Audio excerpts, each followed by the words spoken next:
Selamat pagi, apa kabar pemirsa TVR Parlemen dimanapun Anda berada. Tentunya berjumpa kembali dalam program TVR 09. Bersama saya Alfat Rizky dan tentunya dengan rekan saya. Dan saya Elisa Purba. Pemirsa, dalam 30 menit ke depan kami akan menyajikan kepada Anda sejumlah berita nasional. Khususnya dari sudut pandang DPR RI sebagai referensi Anda untuk memahami dinamika politik, hukum, ekonomi, sosial, dan budaya di Indonesia. Pemirsa TVR Parlemen, inilah TVR 09 selengkapnya.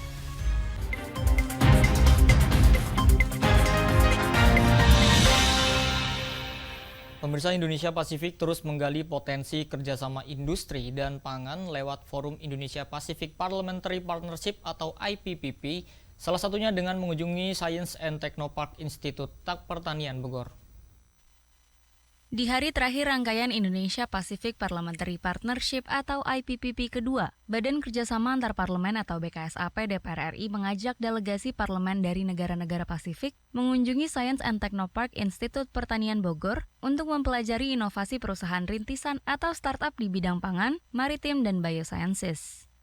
Ketua BKSAP DPR RI Fadlizon mengatakan, IPB telah menjadi inkubator untuk 400 startup di berbagai bidang tersebut. Menurutnya, IPB menjadi best practice tentang bagaimana penelitian akademik dapat dikembangkan secara masif di sektor industri. Karenanya, ia menilai Parlemen Negara Pasifik antusias melihat inovasi yang dilakukan IPB dan membuka potensi kerjasama dengan Indonesia di bidang-bidang tersebut.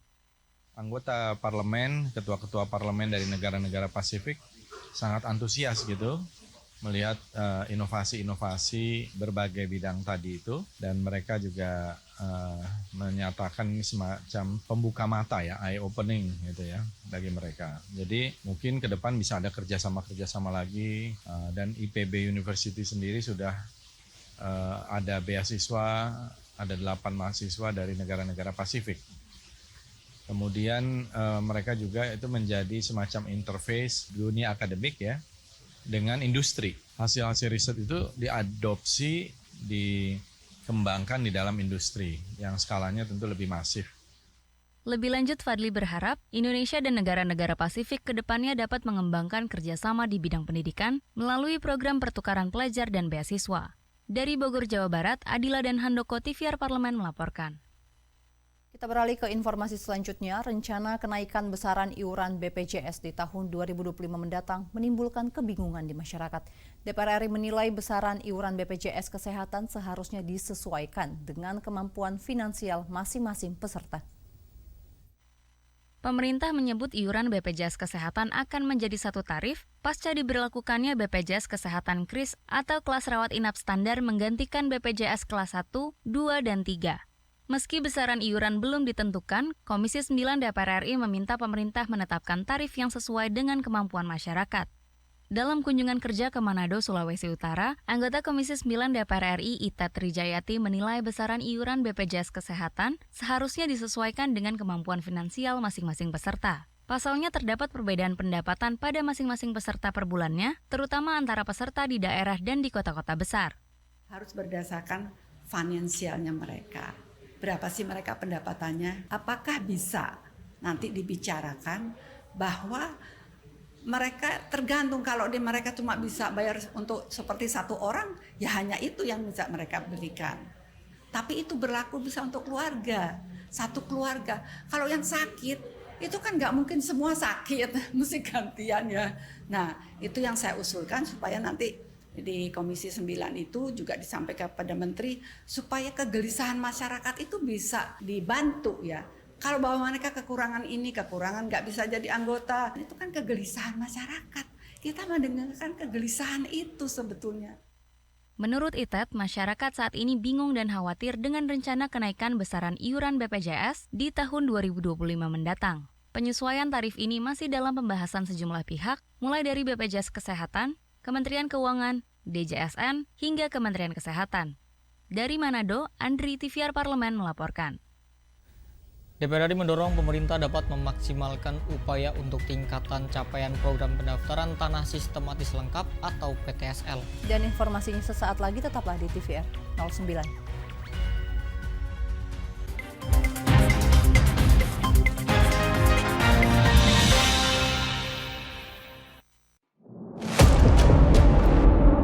sini ditambang. Konflik yang terjadi, Warga sini tidak mengizinkan. masalah yang tersisihkan menjadi kesenjangan sosial. Ya namanya rakyat kecil gak bisa apa-apa, mau komplain juga gak didengar. Sebab apa? Itu menyangkut isi perut kami semua.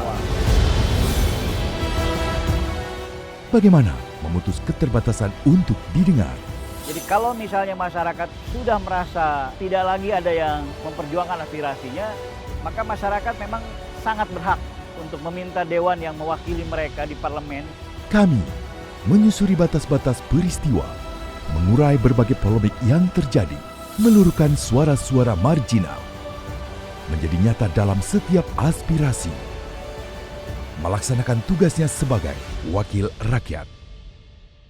Saksikan Aksi Dewan setiap hari Senin dan Rabu pukul 10.30 waktu Indonesia Barat hanya di TVR Parlemen.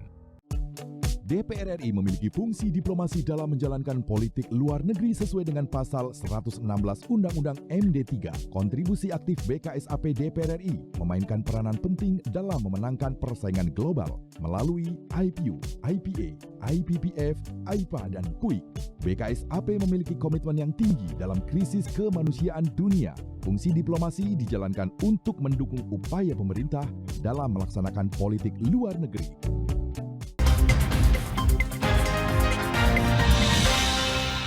Pemirsa, DPR RI mendorong kantor pemerintah Kabupaten Gianyar memberikan edukasi tentang pendaftaran tanah sistematis lengkap secara masif. Edukasi ini dimaksudkan agar kendala-kendala dalam pelaksanaan PTSL yang terjadi di masyarakat dapat teratasi dengan baik. Selama tahun 2021 hingga 2023, capaian program pendaftaran tanah sistematis lengkap atau PTSL di Kabupaten Gianyar mengalami penurunan dari 2.423 menjadi 1.645 sertifikat. Komisi 2 DPR RI meminta pihak kantor pertanahan atau Kantah Kabupaten Gianyar memberikan edukasi secara maksimal kepada masyarakat agar target PTSL bisa meningkat. Dalam pertemuan dengan Komisi 2 DPR RI, Kepala Kantah Kabupaten Gianyar Gusti Putu Dharma mengatakan, pelaksanaan program PTSL di wilayah tersebut masih memiliki berbagai kendala, mulai dari kendala tanah di internal maupun eksternal pemilik, keterangan yang tidak tepat dari masyarakat, kendala saat proses pengukuran, hingga keterbatasan SDM Kantah Kabupaten Gianyar. Kendala kami paling banyak adalah di pengukuran. Kenapa di pengukuran? Masyarakatnya tidak bisa menunjukkan batas. Masyarakatnya tidak ada di tempat. Overlap tipis kami tidak berani menyelesaikan, Pak. Menanggapi hal ini, anggota Komisi 2 DPR RI Gus Pardigaus mengatakan, kendala-kendala dari pihak masyarakat tidak akan terjadi jika pihak Kantah Kabupaten Gianyar telah melakukan edukasi tentang PTSL secara masif. Menurutnya pihak Kantah juga seharusnya menciptakan berbagai inovasi agar semakin banyak masyarakat Gianyar yang memanfaatkan program ini secara maksimal, mengingat PTSL merupakan program prioritas pemerintah pusat yang diberikan secara gratis. Inovasi adalah merupakan keniscayaan kalau ada kendala-kendala apa yang harus dilakukan oleh kepala kantor sehingga capaian itu bisa tercapai. Jadi tidak ada alasan bagi Kakan terhadap kendala-kendala apapun. Dari Bali, Nuki Tampu Bolon, TVR Parlemen melaporkan. Komisi 4 DPR RI mendorong peningkatan produksi padi di Kabupaten Mamuju dengan gerakan tanam padi. Selain itu juga ditekankan pentingnya optimalisasi lahan-lahan yang tersedia melalui irigasi, cetak sawah, dan pemupukan yang efisien. Gerakan tanam padi yang dilaksanakan di Mamuju, Sulawesi Barat mendapatkan perhatian serius dari Komisi 4 DPR RI. Hal ini diharapkan bisa meningkatkan luas cetak sawah dan produktivitas gabah guna mencapai swasembada pangan yang lebih baik. Anggota Komisi 4 DPR RI, Andi Akmal Pasludin berharap target nasional untuk mencetak 1 juta hektar sawah dapat tercapai, dengan Sulawesi Barat menyumbang target sebesar 10.000 hektar. Andi Akmal menekankan pentingnya optimalisasi lahan-lahan yang tersedia melalui irigasi, cetak sawah, dan pemupukan yang efisien. Menurutnya, upaya ini akan berdampak positif dalam meningkatkan produksi gabah dan beras serta mengurangi ketergantungan pada impor. Sama ya, pemerintah dan Komisi 4, target utamanya adalah bagaimana menambah luas pertanaman yang pada ujungnya nanti bisa menambah produksi daripada gabah dan beras kita gitu. Sehingga ujungnya juga nanti bisa mengurangi daripada impor kita. Jadi menggenjot agar supaya lahan-lahan yang ada bisa dioptimalisasi dengan irigasi, dengan cetak sawah, dengan pemupukan irigasi dan lain-lain. Seperti itu. Saya kira nasional target 1 juta ya. Di Sulbar ini kita berharap bisa 10.000 hektar. Saya kira memang harus dibuka daerah-daerah lahan-lahan yang ada potensi air, untuk dibuatkan salurannya, dibuatkan jalan taninya, sehingga bisa ditanami gitu. Intinya bagaimana lahan yang ada ini bisa dimaksimalkan untuk penanaman. Lebih jauh, Andi Akmal berharap agar pemerintah terus memberikan fasilitas terbaik bagi para petani. Dengan adanya dukungan yang memadai, generasi muda diharapkan tertarik untuk terjun ke dunia pertanian, sehingga terjadi regenerasi petani yang penting bagi ketahanan pangan nasional. Dari Sulawesi Barat, Nurbani, TVR Parlemen melaporkan. Pelayanan kesehatan adalah hak warga negara yang harus diberikan oleh pemerintah. Oleh karena itu, Komisi 9 DPR RI mendesak adanya pembenahan menyeluruh dan pengawasan ketat terhadap penyalahgunaan pelayanan oleh oknum-oknum tertentu. Anggota Komisi 9 DPR RI Rahmat Handoyo mengungkapkan, upaya transformasi kesehatan melalui implementasi Undang-Undang Kesehatan masih terkendala oleh berbagai masalah, seperti kurangnya dokter spesialis serta alat kesehatan yang belum memadai. Belum lagi terkait pelanggaran yang dilakukan oleh rumah sakit, seperti penolakan pasien, serta adanya tambahan biaya ambulan yang seharusnya tidak terjadi. Untuk itu, Rahmat mendesak adanya pembenahan menyeluruh dan pengawasan ketat untuk menghindari pelanggaran-pelanggaran tersebut. Menurutnya, pelayanan kesehatan adalah hak warga negara yang harus diberikan oleh pemerintah. Namun harus diakui di dalam pelayanan di lapangan banyak 1-2 oknum ya.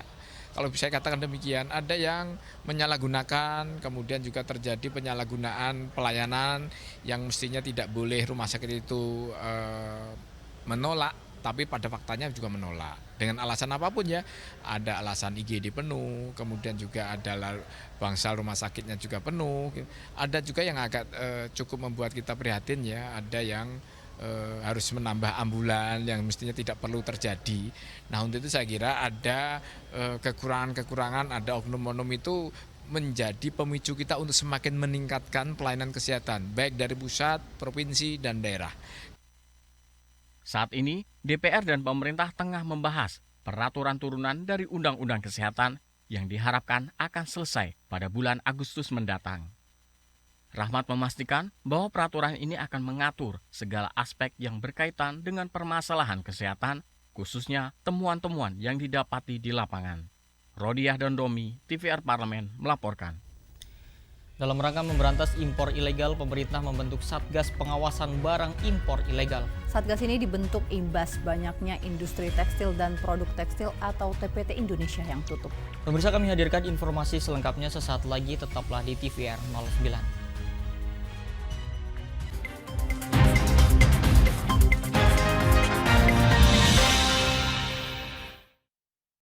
Selamat datang di Biro Pemberitaan Parlemen. Anda memasuki kawasan zona integritas menuju wilayah bebas dari korupsi atau WBK dan wilayah birokrasi bersih dan melayani atau WBBM.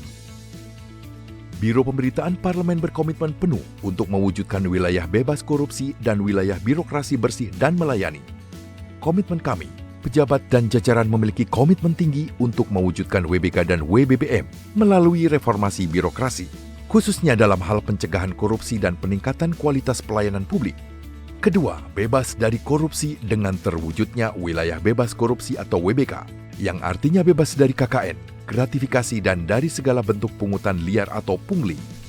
Terakhir, pelayanan prima dengan terwujudnya wilayah birokrasi bersih melayani, yaitu dengan meningkatnya kualitas pelayanan publik dan tercapainya kepuasan masyarakat terhadap pelayanan.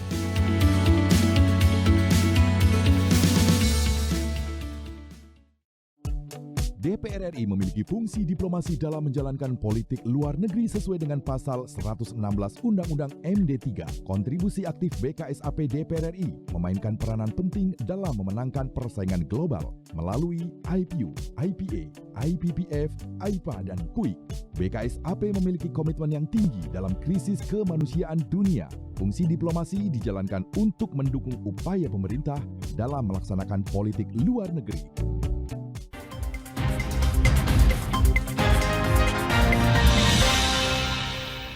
Kembali pemirsa di TVR 09. Ya, tingginya angka PHK dan turunnya pemasukan negara terjadi akibat lengahnya pengawasan terhadap barang impor ilegal.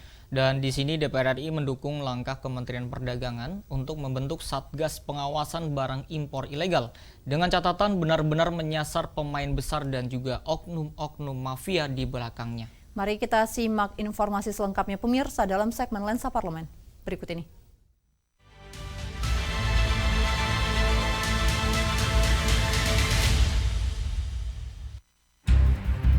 Pada tanggal 18 Juli 2024, Menteri Perdagangan Zulkifli Hasan membentuk Satgas Pengawasan Barang Impor Ilegal sebagai gerak cepat sinergi pemerintah memberantas impor ilegal. Pembentukan Satgas tersebut dinilai memiliki urgensi tinggi. Banyak industri tekstil dan produk tekstil atau TPT Indonesia yang tutup akibat banjirnya produk impor ilegal. Dampak lain adalah tingginya angka PHK dan turunnya pemasukan negara. Ada 7 jenis barang yang akan diawasi Satgas Pengawasan Barang Impor Ilegal, yaitu TPT, pakaian jadi dan aksesoris pakaian jadi, keramik, elektronik, alas kaki, kosmetik, dan barang tekstil jadi lainnya. Satgas ini terdiri dari 11 kementerian, lembaga yang berkoordinasi dengan para asosiasi pengusaha dan retail. Fokus pengawasan yaitu importir atau distributor. Importis, distributor, ya, gitu.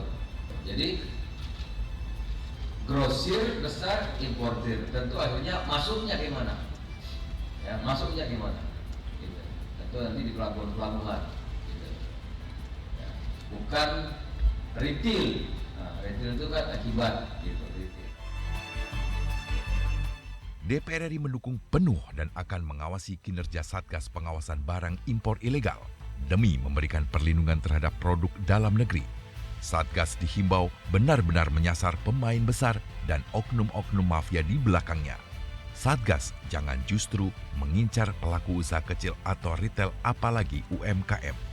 Wakil Ketua DPR RI Rahmat Gobel menekankan tugas dan tanggung jawab masing-masing kementerian dan lembaga yang terlibat dalam Satgas Pengawasan Barang Impor Ilegal harus jelas dan terukur. Koordinasi dan kerjasama Satgas dengan seluruh asosiasi terkait harus dioptimalkan agar Satgas mampu menyentuh dan memberantas para mafia impor ilegal. Impor ilegal harus dihentikan dengan cepat sehingga tidak terus-menerus merugikan negara. Jangan salah dalam mengatasi impor ilegal itu sendiri. Ya. Nah, pemerintah harus bisa bekerja sama dengan baik itu perdagangan dengan perindustrian maupun kementerian lainnya. Ya, goal kita kan tentu bukan hanya mengatasi impor ilegal, bagaimana mendorong industri dalam negeri. Karena dalam negeri sekaligus meningkatkan investasi dalam negeri dan juga lapangan kerja. Ini yang harus kita mesti ada satu ekosistem yang sehingga antara Kementerian Perdagangan maupun perindustrian maupun Kementerian Pertanian maupun kementerian lainnya ini harus bersinergi, harus sama-sama.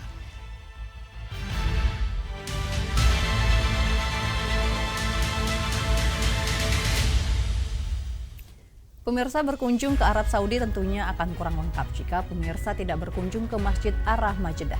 Ya, setuju Elisa dan juga pemirsa, memang perpaduan arsitektur Islam tradisional dan modern menjadikan Masjid Ar-Rahmah Jeddah sebagai destinasi wisata religi yang banyak dikunjungi. Dan tentu seperti apa dan bagaimana Masjid Apung Ar-Rahmah Jeddah? Jangan kemana-mana, tetap di TVR 09.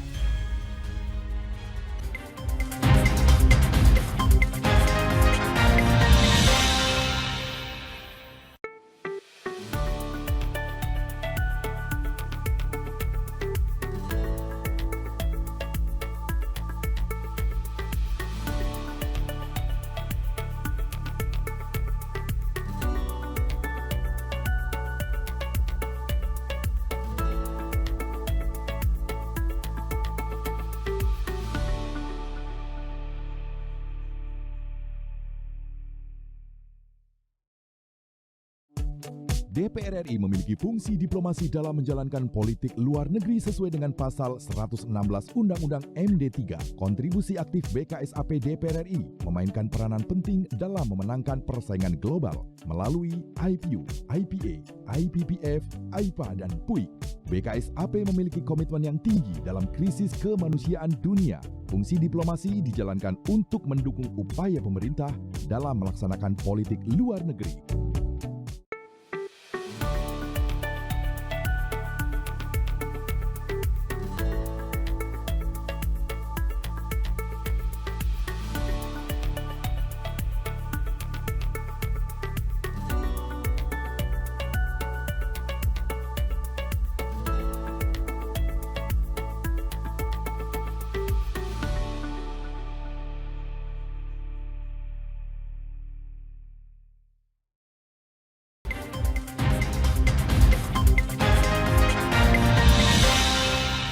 Anda kembali menyaksikan TVR 09.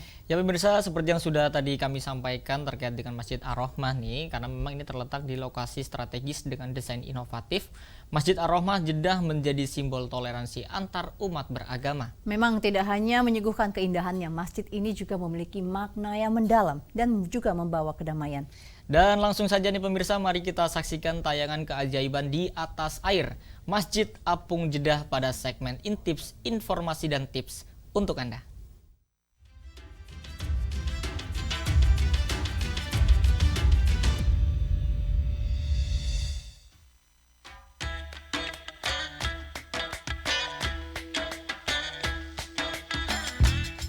Hai pemirsa TVR Parlemen, apakah Anda pernah menyaksikan sebuah masjid yang terapung? Ya, Masjid Agung Jeddah atau Masjid Al-Rahmah yang terletak di kota pelabuhan Jeddah, Arab Saudi, menjadi salah satu objek favorit para jamaah haji dan umroh sebelum kembali ke negara asalnya.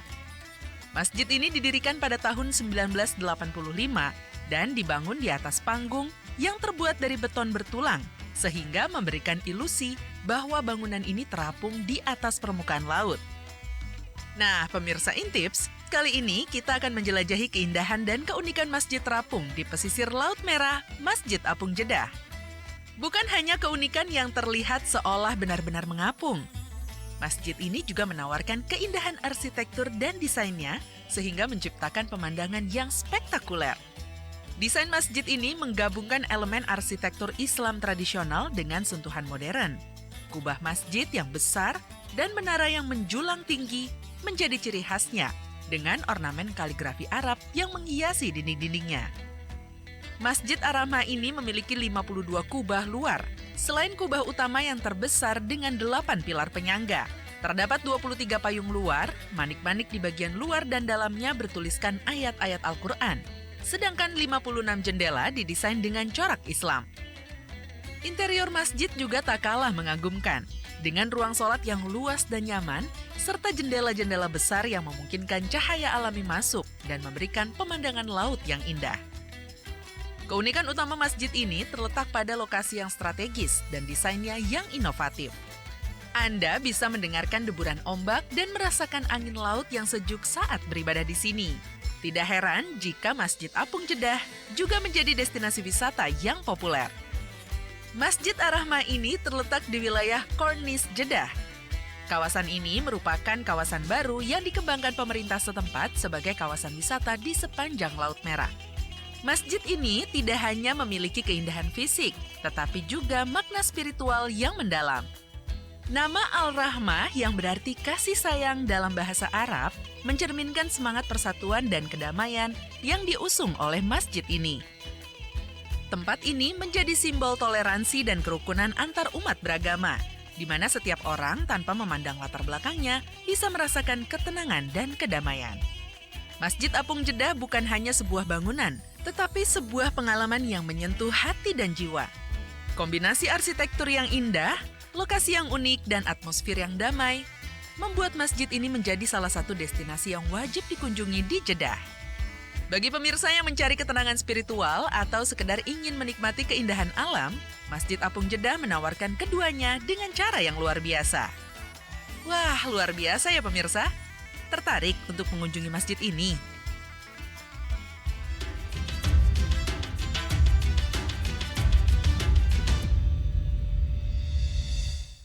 Pemirsa, informasi tadi sekaligus menutup jumpa kita pagi ini. Di penghujung acara kami informasikan bahwa saat ini DPR RI sedang memasuki masa reses. Seluruh anggota Dewan kembali ke daerah pemilihannya masing-masing untuk melaksanakan fungsi representasi DPR, menyerap dan menindaklanjuti, juga memberikan pertanggungjawaban kepada konstituen di daerah pemilihannya. Dan pemirsa, meskipun saat ini DPR RI sedang memasuki masa reses, sejumlah agenda serta program DPR RI lainnya masih dapat Anda saksikan secara langsung di TVR Parlemen. Anda dapat mengaksesnya di tvrparlemen.dpr.go.id. Dan pemirsa, demikianlah TVR 09 edisi pagi ini. Kami segenap kru TVR Parlemen yang bertugas mengucapkan terima kasih telah menyaksikan. Ada saya Elisa Purba, juga rekan saya Selva Rizky. Pemirsa, sampai berjumpa kembali di TVR 09 selanjutnya. TVR Parlemen, Referensi Indonesia.